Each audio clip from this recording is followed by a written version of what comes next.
இறந்து போன நடிகை சரோஜாதேவி எழுதி வச்ச மிக முக்கியமான உயில். அதை பார்த்த உடனே அதிர்ச்சி அடைஞ்சிருக்காங்க சரோஜாதேவியுடைய மகனும் மகளும். ஸோ இது உண்மையிலேயே எல்லாருக்கும் பேரதிர்ச்சி தான். ஒரு பக்கம் இந்திய சினிமா துறையே மிகப்பெரிய ஒரு மீள முடியாத துக்கத்தில் உறைஞ்சி போயிருக்காங்க. காரணம், நம்ம கன்னடத்து பைங்கிளி சரோஜாதேவி இறந்து போயிருக்காங்க. இந்த விஷயத்துலேருந்து இன்னும் யாருமே மீள முடியலைங்க. ஏன்னா இந்த நடிகையை பிடிக்காதவங்கன்னு யாருமே இருக்க முடியாது. சொல்லப்போனால் அரை நூற்றாண்டாக அவங்க நடித்த படங்கள் இன்னமும் கூட எத்தனையோ டிவி சேனலில் ஓடிட்டு தான் இருக்குது. எத்தனையோ பாடல்கள் காலம் கடந்து கூட அவங்களுடைய பாடல்களை மறக்க முடியாமல் எத்தனையோ பேர் பார்த்துட்ருக்காங்க. சொல்லப்போனால் நலந்தானா அப்படிங்கிற ஒரு பாட்டுக்கு அவங்க கொடுத்துருக்கக்கூடிய ஃபேஸ் ரியாக்ஷனை பார்க்கும்போது எப்படியாப்பட்ட நடிகருமே அதுக்கு அப்படியே மெய் மறந்துடுவாங்க. அந்தளவுக்கு அப்படி ஒரு முகபாவனையை சரோஜாதேவி வெளிப்படுத்தியிருப்பாங்க.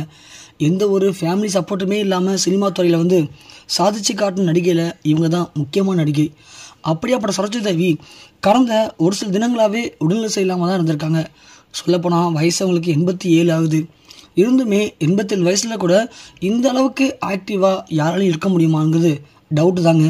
இவங்க ஒன்றும் உடம்பு சரியில்லாமல் ஹாஸ்பிட்டலில் அட்மிட்கப்பட்டு ரொம்ப சீரியஸாக இருந்தெல்லாம் செத்து போகலை, நல்லா தான் இருந்தாங்க. ஆனால் கொஞ்ச நாளாகவே உடம்பு மட்டும் கொஞ்சம் முடியாமல் இருக்குது அப்படின்னு மருத்துவர்கள் வீட்டில் பரிசோதனை பண்ணி அதுக்கு தேவையான டேப்லெட்ஸ்லாம் கொடுத்துக்கிட்டு ஸோ அப்படி தான் சரோஜாதேவியை பார்த்துட்டு இருந்திருக்காங்க. அந்த நேரத்தில் சரோஜாதேவி கரெக்டாக ஒரு 2 நாளைக்கு முன்னாடி தான் அவங்களுடைய ஃபேமிலி லாயரை வீட்டுக்கு வர சொல்லி கால் பண்ணி சொல்லியிருக்காங்க. லாயரும் உடனே கிளம்பி வீட்டுக்கு வந்திருக்காரு. வந்த உடனே என்னுடைய அசையா சொத்துக்கள் எல்லாத்தையுமே நான் இப்போதைக்கு உயிர் எழுதி வைக்கணும், அதுக்கான பேப்பர்ஸ்லாம் ரெடி பண்ணுங்க அப்படின்னு லாயர்கிட்ட சொல்லியிருக்காங்க. அது மட்டும் இல்லை, இதை பற்றி இப்போ வீட்டில் இருக்கிற யார்ட்டையும் பேசிக்க வேணாம், நீங்கள் இது மட்டும் பத்திரத்தை மட்டும் ரெடி பண்ணால் போதும்னு சொல்லி லாயர்கிட்ட சொல்லும்போது லாயர் யோசிச்சிருக்காரு. இன்னும் இது மேடம் திடுப்புன்னு கூப்பிட்டு இந்த விஷயத்தெல்லாம் பற்றி இப்போ பேசுகிறாங்களே என்னவா இருக்கும் அப்படின்னு யோசிச்சிருக்காரு. ஒருவேளை ஃபேமிலி சர்க்கிளில் எதுவும் பிரச்சனையா, இல்லை அவங்க மகன் மாளுக்கு யாருக்காவது ஏதாவது கடன் இருக்கா, என்ன காரணம்? சரி, ஓகே, மேடம் சொன்னவொடனே கேட்டோம்னா மேபி அவங்க தப்பானிச்சுக்க வாய்ப்பு இருக்குது, நாம் எல்லா பேப்பர்ஸும் ரெடி பண்ணலாம்னு சொல்லி லாயர் எல்லா பேப்பர்ஸும் ரெடி பண்ணியிருக்காரு. ரெடி பண்ணி காட்டா ஒரு நாளைக்கு முன்னாடி தான் அவங்க என்ன பண்ணியிருக்காங்க, தான் சம்பாதிச்ச எல்லா சொத்துலேயுமே அதை 3 பங்காக இல்லாமல் 4 பங்கு போட்டிருக்காங்க.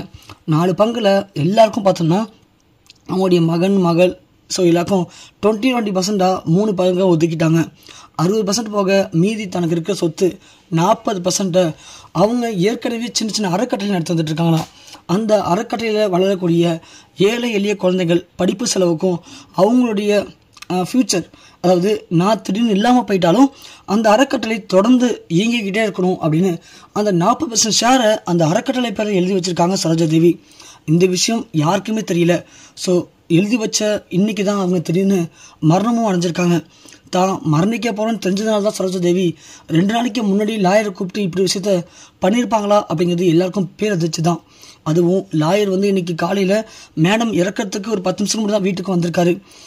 இந்த உயிரை கொடுத்ததும் அவங்க பசங்களாம் பார்த்துட்டு அப்படியே கண் கலங்கியிருக்காங்க.